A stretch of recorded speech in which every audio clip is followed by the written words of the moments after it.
Hey folks, welcome back to Let's Play Jade Cocoon. I'm your host CPC Gamer, and before we begin today's episode, I want to talk a little bit about the music.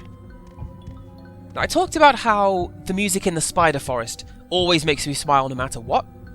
The music in the Moth Forest does the same thing, but in a slightly different way. As we enter, I'm just going to keep quiet. You should just listen to these beautiful sounds.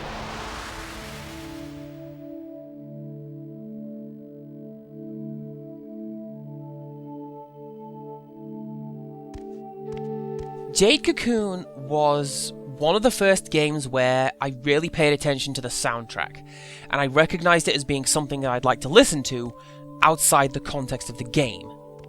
So Spider Forest is a fast, tribal jamboree, and Moth Forest is, well, the exact opposite, but it's just as striking.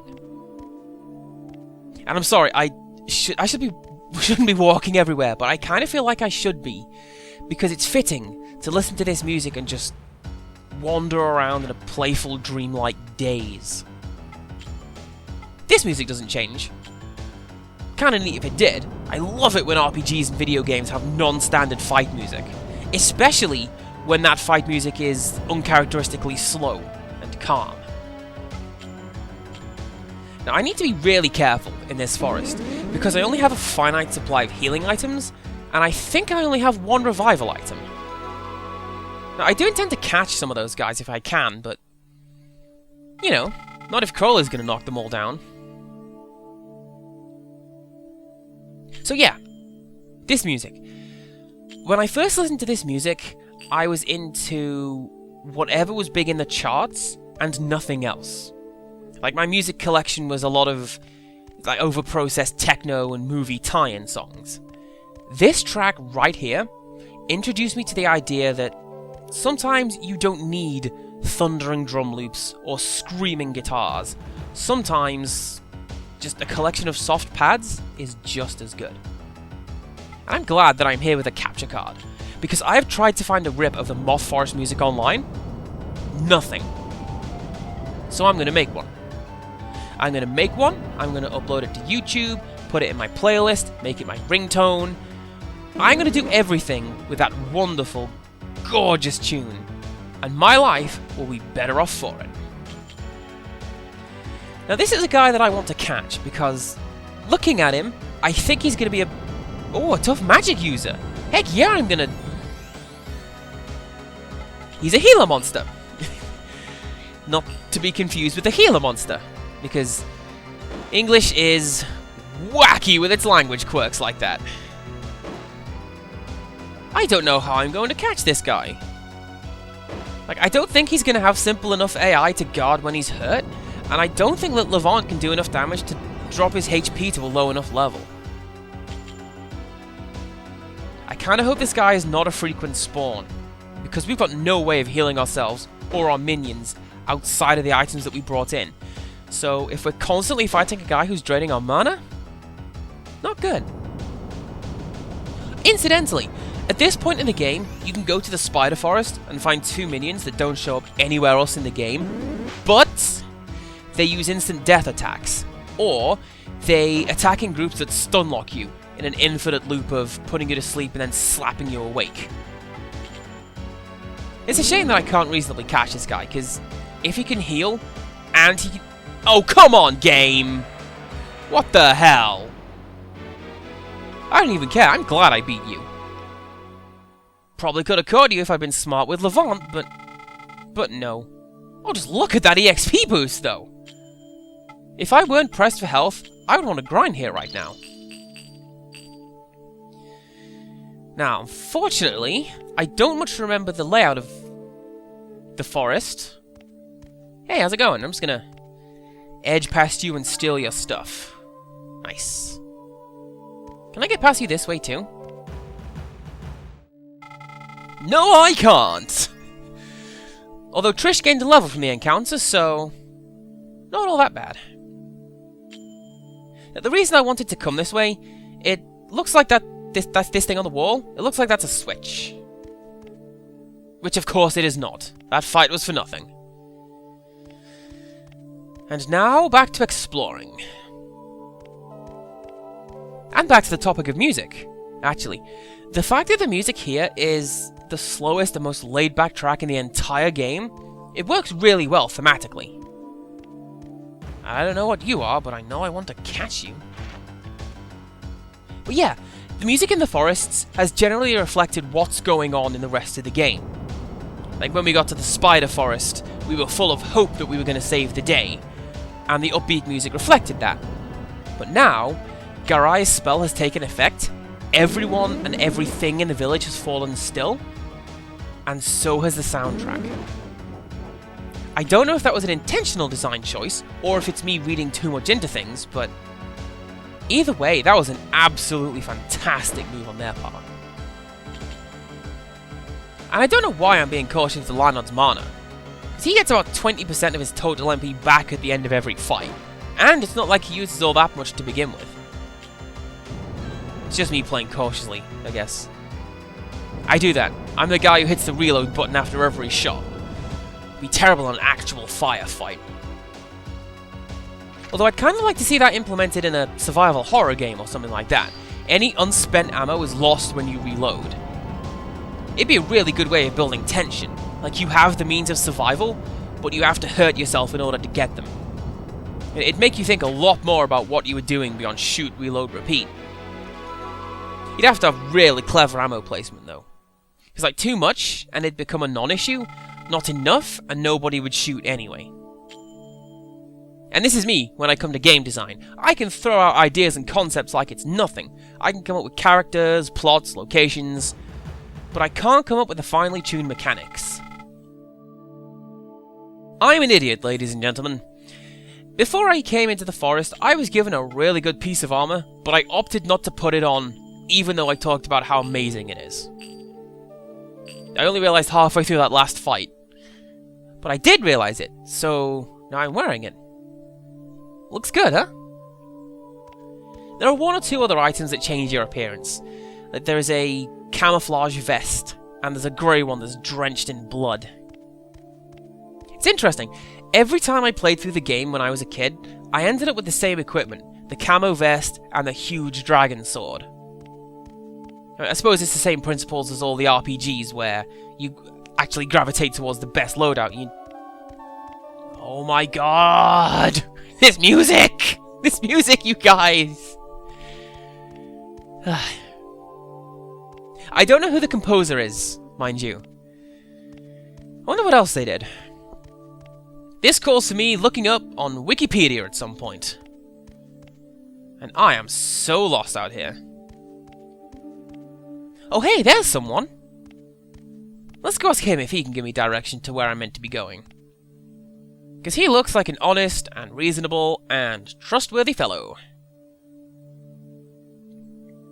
Why are you talking like you've trapped us? I came to you, dude.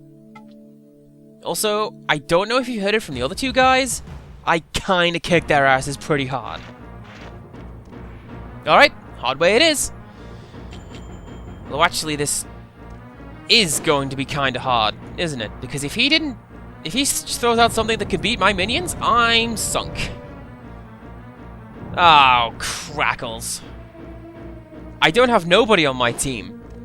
And one of the guys I do have is at a type disadvantage, so I know it's a fairly risky move. I'm going to send out Crowley.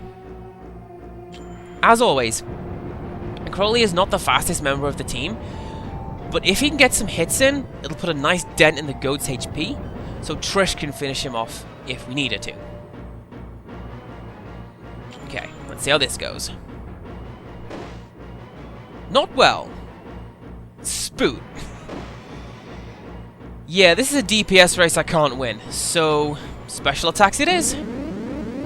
And just so I'm not doing a play-by-play of my choices, I really like this arena. I like the aesthetic in the whole of this forest, incidentally. Like ruined buildings that have just given up and let nature take over, that is one of my favorite looks. And this place has got it right down to a T. And okay, we've established that poison doesn't work. I probably could have told you that based on the last time I was here, Andy, but With that said, I am legendary superhero Captain Hindsight, with the power of knowing everything better than you, but entirely too late. This is gonna hurt. Oh, surprisingly not as much as I thought it would. Because Oh! Oh, damn! Okay. Well, we're still gonna stick to my plan and tag in Trish to finish off this guy. If needs to, I could probably send out Lionod, because this guy isn't doing Earth-based moves, he's just doing that headbutt thing, which I suspect has a modifier, either plus critical or plus power. I mean, I was going to say that we'd been pretty lucky in not getting hit with a nasty end or either of those, but poor Crowley. He'll be back. We can rebuild. We have the technology. But I don't want to spend a lot of money on it. Actually, I think I do have a revival item in my inventory. So if nothing else, it gives me a chance to show it off. Now, Lionod did pretty well last time, so let's bring him out to do the same job this time. I don't think the poacher has any elemental weaknesses. I just like seeing that attack animation play out. Plus, Bod can heal himself if he needs to. And something I like about the various Cocoon Masters we find as we go throughout the game, each of them plays a different instrument. Like the Dream Man at the start, he had a lute. This guy plays a violin of sorts. And it puts me in mind of Gitaroo Man, in which each person fights with an instrument that best suits their personality and playstyle. Although this guy's a lot stronger than the last time we met him. He barely scratched me in the last fight. But fights like this are why I was so eager to give Lionod the healing spell at the start of the game. I mean, you can give any minion the healing magic, but because it's a water spell, it would mean diluting their elemental affinities. And I can appreciate that sounds like a really sketchy thing to say, but what the hell, that's how I play the game. I also undo all your hard work, Poacher Man. How you feel about that? And yes, I appreciate that 5 minutes ago I was complaining about the healing mechanics being unfair. I meant unfair when the computer does it, not me, because I'm amazing. That's why I use my speed advantage to win with a regular attack, not a spectacular ice bonanza. Now, unlike the other status elements, death persists outside of battle. Although I don't know if it is death, because the game calls it defeat. Either way, only way to fix it in the field, Tendai Uyaku. And this is basically this game's elixir. That's why I can use it on myself or my wounded minions. But I never use it as anything other than a revival item, because the liquor items usually work just fine. And yeah, let's use the walnut on myself, just to complete the trifecta. As you've seen, because Crowley got KO'd, his experience bar has been emptied. That's really not too much of an issue, because I can just get that back no problem after a couple of fights. And I see what you did there, game. That guy gave us the pupa key, and the last guy gave us the lava key.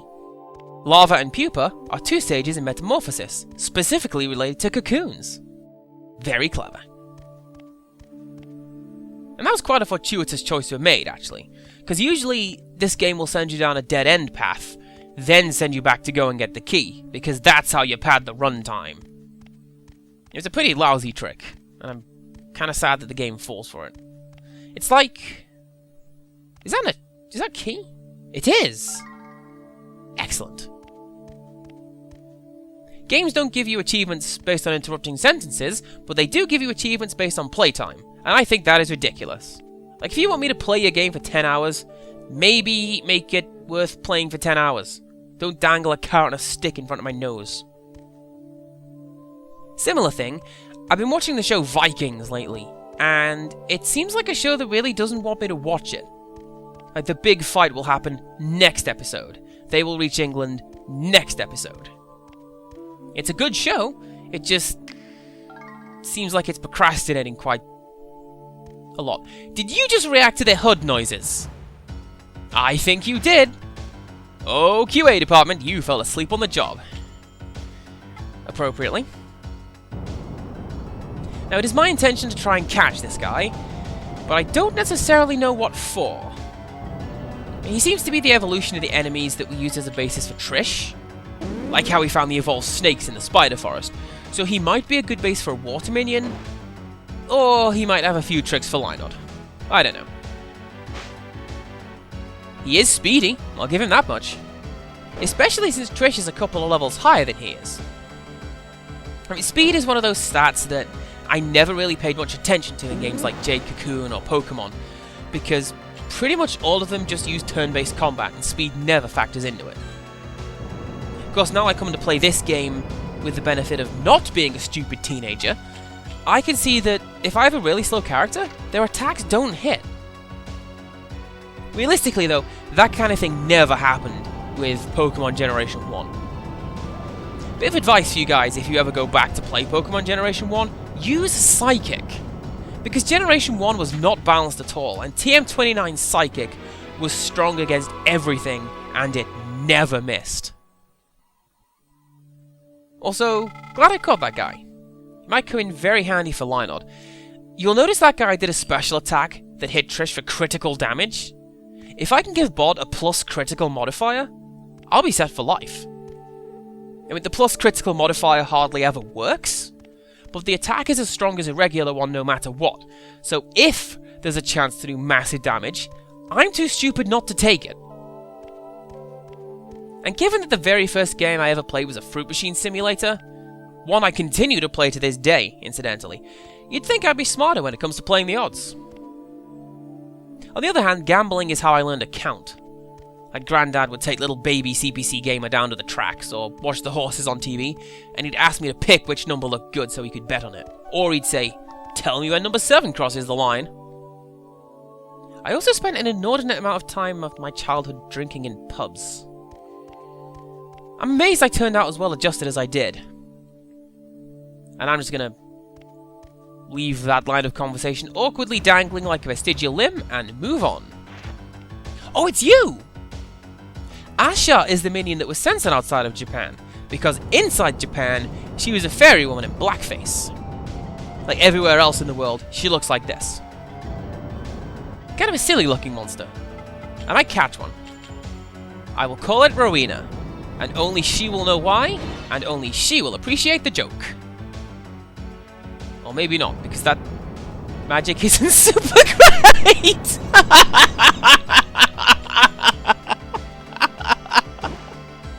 Oh my god, I have to catch one of these things because that is adorable! That was the faffiest looking thing! This is the greatest monster in the world! I have to make it mine! Oh, if I can slant some of this guy's speed into its defense, this will be just perfect! I wonder what that thing looks like grown up. I don't think this is the fully leveled version because it still looks kind of small and cute and super adorable. Still, we'll see when we get to wherever it is that we're going, am I right? The answer is yes, by the way. I don't know why I turned to the audience for participation, because this format continues to be a non-interactive medium. I did that in university once. I had to do a presentation for the whole year, and I did the full teacher thing with visual aids. One bit asked for audience participation. Went over about as well as you'd expect. I'm sorry, you guys. I accidentally KO'd that guy. I really want to catch these guys and make a new fire minion out of them, but they are made out of glass, apparently. Ooh. I caught that one! I could use this loading screen to farm some of those Nautilus guys if I wanted. However, I don't think I will. I only have 3 MTs left, and I want to make sure I can get as big a variety as I can in the rest of the forest. And speaking of the rest of the forest, I think this is an aside area, a place to collect items and fireflies. Although, having said that, I am immediately proven wrong, because this is a keyhole, and that is a huge ominous plot door. I hope this is a door towards the end of the forest rather than a midpoint. Probably is, because that seems to be how this game designs its dungeons. Okay, one more push. Let's rock. I wonder if we're going to find an even bigger variety of monsters through here. I mean, on the one hand, I hope so. But on the other hand, we're not going to find anything as cool as those little bugs. And... you know something? I'm actually not going to keep going through this forest right now. I mean, I want to explore the divergent path we found a couple of screens back. And, from a purely technical capacity, we've hit 20 minutes in the video. My guys need to rest and recuperate. So, I'm going to head back to that save point and save my game. And then, I, personally, am going to get a sandwich before we continue on. Ooh, but maybe I'll catch some bug things first. Bring it on, Firefly! And now I'm thinking of Firefly. I really do need to take a break at the end of this episode so I can go and sit in my happy corner. I mentioned this monster was originally a fairy in Japan. I wonder if that model is still on the disc. I suppose it depends on how they changed the model. Like, if they changed everything in her directory, then no. If all they did was to change the minions' pointers, then the fairy could still be on the disc. It might be worth taking a... Night Glow? What the hell is Night Glow?